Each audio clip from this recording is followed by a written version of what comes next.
கிஷ்கிந்தாபுரி பட்டணத்தில் யார் ஆண்டு வருகிறாரே ஆனா வேற வேற வேற யாரும் இல்லையா?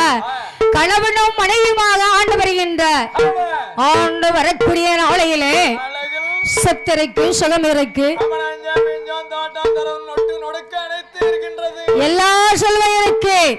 செல்வத்திலே செல்வம் கோண்ண செல்வம். என்ன செல்வனா அப்படி சொல்லுப்பா. என்ன செல்வம்னுகிட்டு இருக்கிய? இல்ல ஏற்கனவே அண்ணன் என்னையோட தான் நிக்காரு.